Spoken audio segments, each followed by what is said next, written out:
different reasons. Again, all right, we're going to based on the continue to monitor this news conference out of Maine as the manhunt continues for a man accused of killing 18 people, 18 dead, 13 injured.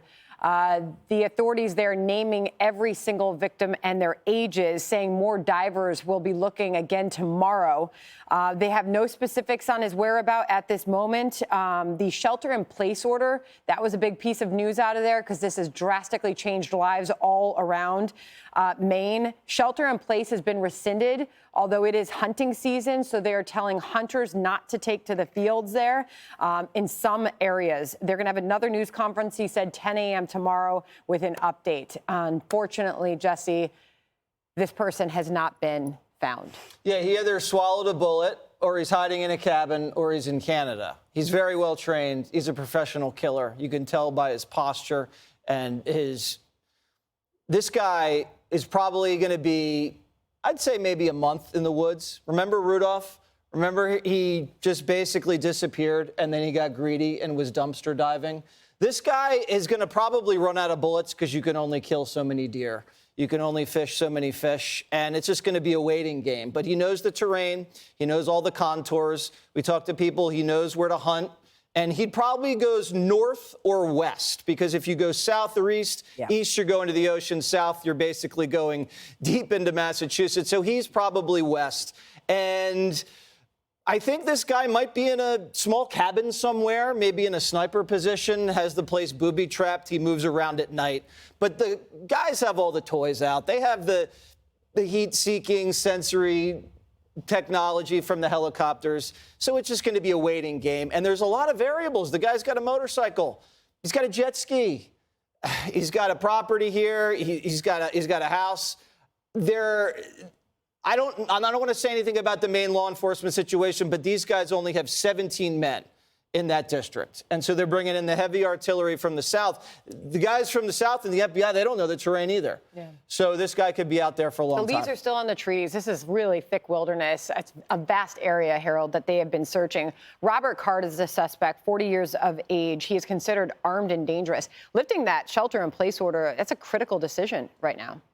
I found that curious. It's good to be back with everybody. I don't like to judge law enforcement or their leadership during a manhunt.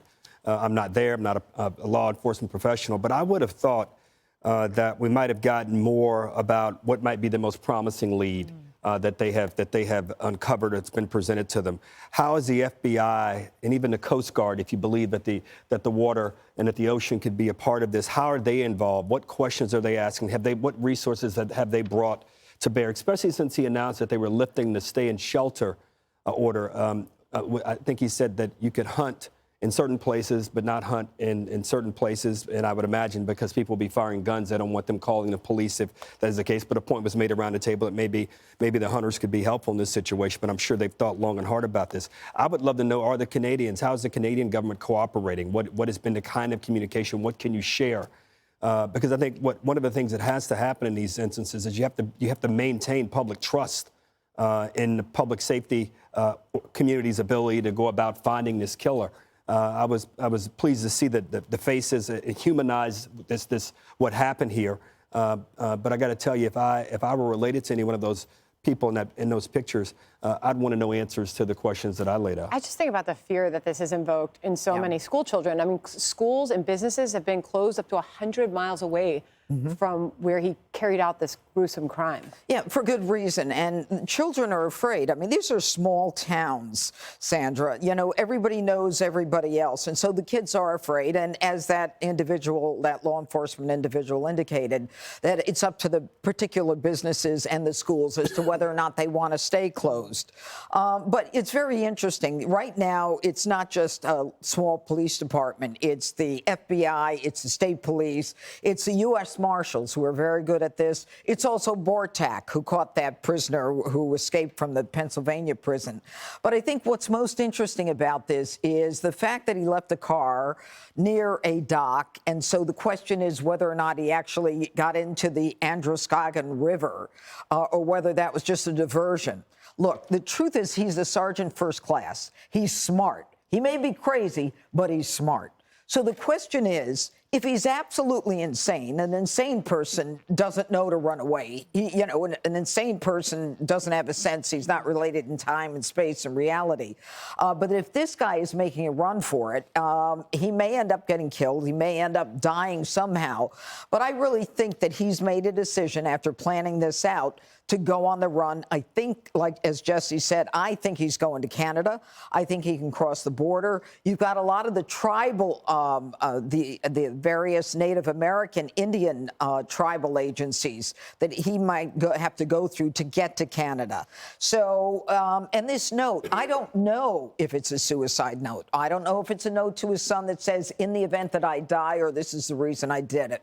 So there's a lot going on, and it could be that he killed himself. I don't think he did, or that he's on the run. Well, he's capable of a lot more danger here. The elite border unit, to your point, has also joined the manhunt here. Some people who know him say they believe that he is capable of hiding for a long time.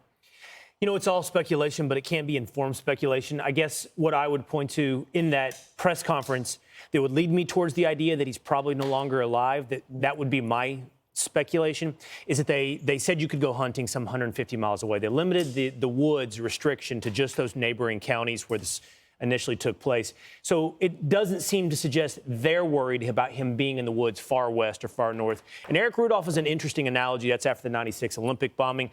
But, you know, for a long time, they didn't even think it was him. They're busy pursuing Richard Jewell. So he could be off the radar literally because they were not focusing on him. They're focused on this guy. And it reminds me a little more, the analogy it reminds me of is the hiker out in Utah who killed his girlfriend. Pettit. Their names are escaping me, but he searched for him forever and then find him dead in Florida. Right. Yeah, fair point. The divers will be back into that river, a judge that you just mentioned, tomorrow morning, and another update 10 a.m. from authorities on the ground there. Meanwhile, up next, Israeli forces are on the ground in Gaza, and the U.S. is striking back at Iranian proxies in response to the growing number of attacks on troops in Iraq and Syria. Hey, Sean Hannity here. Hey, click here to subscribe to Fox News YouTube page and catch our hottest interviews and most compelling analysis. You will not get it anywhere else.